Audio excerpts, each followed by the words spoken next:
What's up, girls? I just read For Whom the Bell Tolls by Ernest Hemingway. It's part of Professor Weichi Dimmock's Yale Open Course class on Hemingway, Faulkner, and Fitzgerald, and the American modern novel. Very great course, definitely worth checking out. This is the 9th book I've read by Hemingway.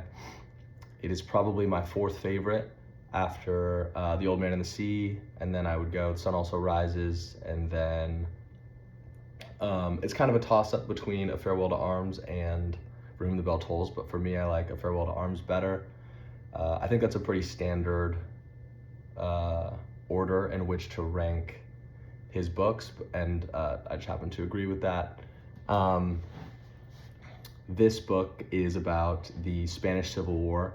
The protagonist is Robert Jordan, who's in a couple other Hemingway books, and he is across enemy lines with the Spanish Republicans in Spain. The Republicans are actually communists, but they're called Republicans. They're fighting against the fascists, and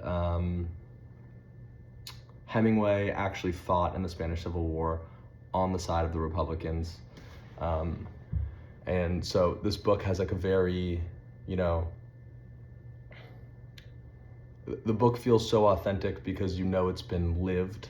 And then it also, has a certain mastery of craft and this kind of excellent, sparse, minimal prose that's both accessible, it's easy to read, but if you read it, carefully and pay attention to thematic or symbolic weight, it's very rich and packed with a lot more than it seems, which is cool.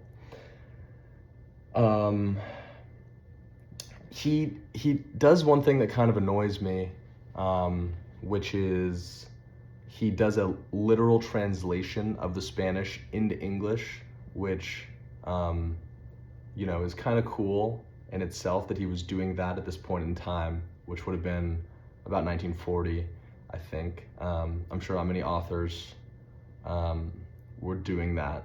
So the book, in the book, they're speaking in Spanish, but he's translating it into English for the reader. And so they talk in a lot of thou and thee and what sounds like old, proper English. Robert Jordan will be saying to his love interest, Maria, I lovest thee forever and always. And it's just, technically correct. It would just take me out of it in terms of the actual story, in terms of being caught up into the plot. It would take me out of it. Not that it really matters. This book is also a bit of a slower burn, 470 pages, and I feel like I kind of brought my own modern, Hollywoodified expectations to reading it, because the objective of Robert Jordan is to blow up this bridge behind enemy lines, this fascist bridge.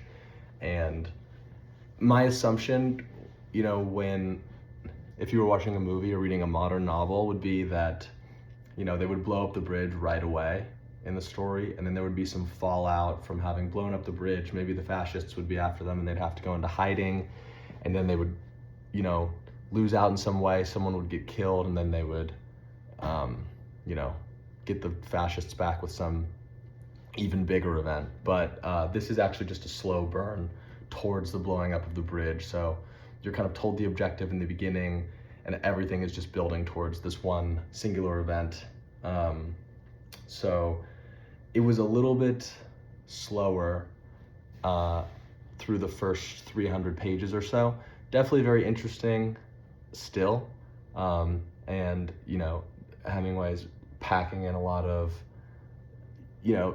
kind of dynamics between different characters. There's this sort of same side antagonism between Robert Jordan and this character named Pablo.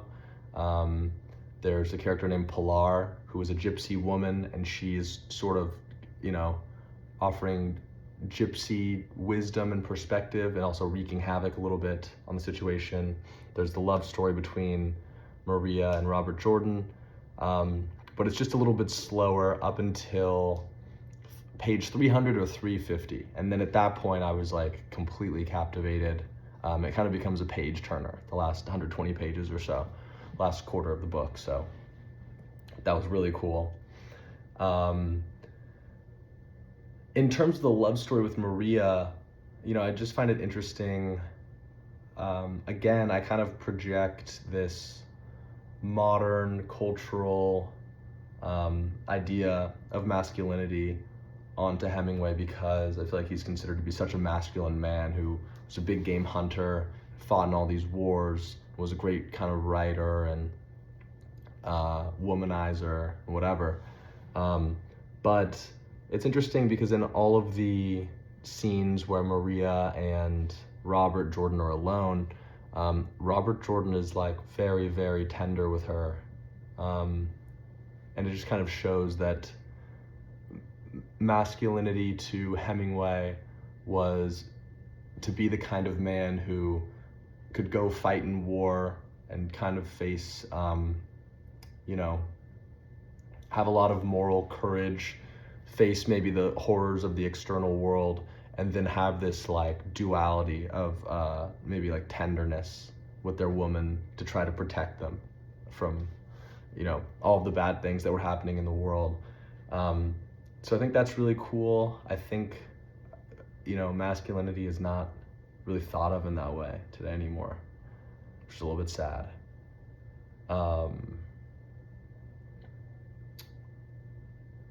Yeah, another kind of cool, I guess, thematic relationship in the book is Robert Jordan is often reflecting on his relationship with his grandfather.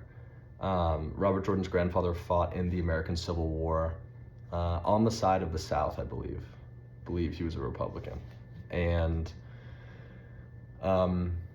Robert Jordan's character feels that now, because he's gone to war and fought with the communists in Spain for a year, he understands his grandfather so much more, and he wishes that, they would have been able to talk now, but his grandfather's gone, and I get the impression he just feels like it was a waste, that they never got to experience each other, having known the same things. Which is kind of, I think a very interesting point to make, both about experiential learning, that like, it's, if you and someone else have both gone through the same thing, like you can just kind of instantly relate to them, and kind of the slight tragic nature of like not ever being in the same place at the same time as like your parents or grandparents. You're always kind of indifferent. They've maybe done what you've done, but 40 years previously or whatever. But yeah, I really love this book. I definitely recommend reading it. It's a classic. I feel like everyone should read it. As far as classics go, I think it's very interesting to read. And I think because Professor Waichi Dimmock has 4 lectures on this book online, and you get all of that extra summary and analysis, it makes this book even more worthwhile to read. So check out For Whom the Bell Tolls by Hemingway. Thanks for watching.